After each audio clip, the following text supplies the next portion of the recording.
Finally, after a 4-day rain delay, we found ourselves driving towards the park entrance. Shortly after we paid the entrance fee at the gate and began the drive into the park, we started experiencing the magical beauty of this area.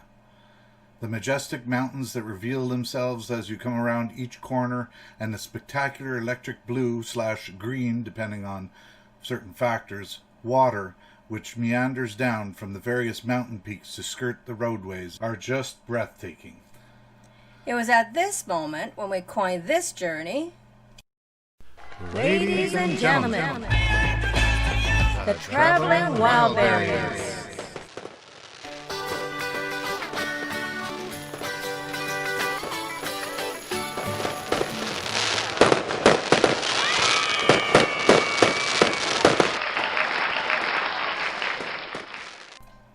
The Wow Tour.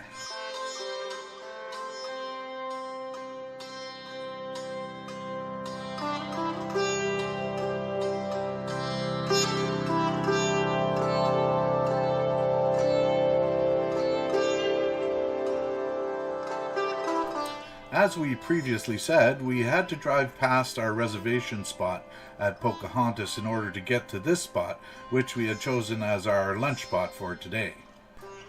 That sounds spotty.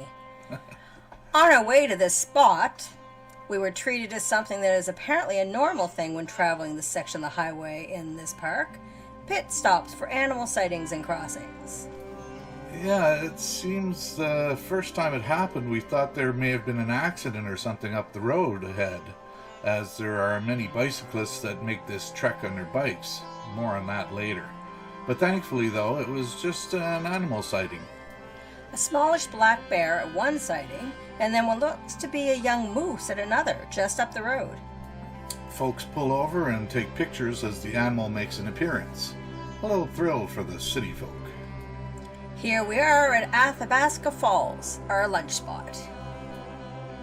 We did the tourist walk around the various pathways which dart in and out of the rock faces, some man-made and some carved by flowing water over thousands of years. This section, called the Alpine Gardens. A different world survives in the canyon itself. Erosion carves narrow steps and cracks where tiny plants and huge trees manage to find a root hold. Bathed by constant mist and shaded from sunlight, the canyon can be up to 10 degrees colder than where you are standing. And over here we have what are called potholes. Trapped and spinning under water's direction, particles of sand, silt, and gravel carved like a diamond drill. The river took thousands of years to drill the potholes, now suspended on the canyon walls. The potholes you see forming today will one day be suspended on the walls of an even deeper canyon. You may notice the various colors of the water. Depending upon when you visit, the cold water of the Athabasca River can vary in color. In summer, swollen by water from melting glaciers, the Athabasca River runs milky white. Glacier meltwater is heavy with fine silt, the product of grinding down mountains for thousands of years. Known as rock flour, this silt remains suspended in the tumbling water. The different sizes of rock particles reflect different wavelengths, coloring the water gray or white.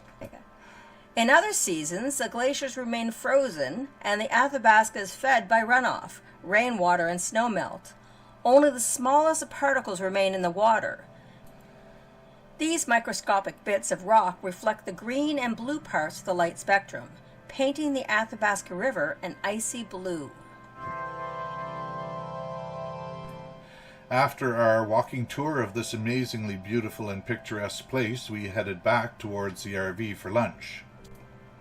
On the way, we saw these two bikes, which turned out to belong to a couple who were riding through this park on these bikes.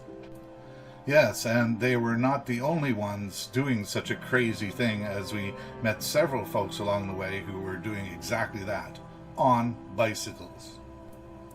Now, I have to say, when trying to decide how to refer to these folks while recounting this story, our agreed upon first inclination was the term crazy folks. That said, one would think that pedaling through such a beautiful vista on a bike would be the best way to experience such a beautiful place. But Once you've actually driven this highway, it would be completely understandable for anyone to playfully associate the term crazy folk without coming across as being too harsh. Yeah, even the RV strained a bit when climbing some of the mountain passes in this area. Mind you, going down the other side would be fun. So we both agree it's not a bad thing to aspire to do, but we also agree it's definitely for the hearty folks amongst us. And there's one thing for sure, we do respect those who take that challenge. We chatted with the couple for a bit, then found ourselves a picnic table near the RV for lunch. After a late lunch, we hung out for a bit, just taking in the exceptional views.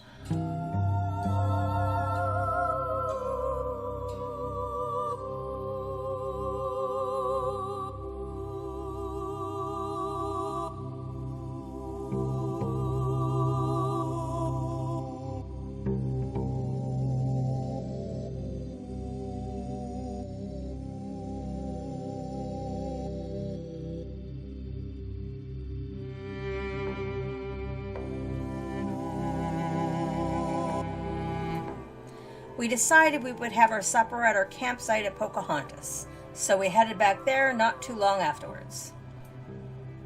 This is where we realized that retracing our drive back to where we came from was not quite a bad thing after all. That we get to enjoy the beauty of that stretch all over again.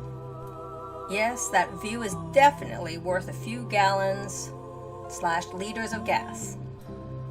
Well, that's it for this video. Be sure to come back for the next video so you can have a look at some of the drone footage we took at our campsite and experience the next adventure with us here in Jasper National Park. Thanks for watching.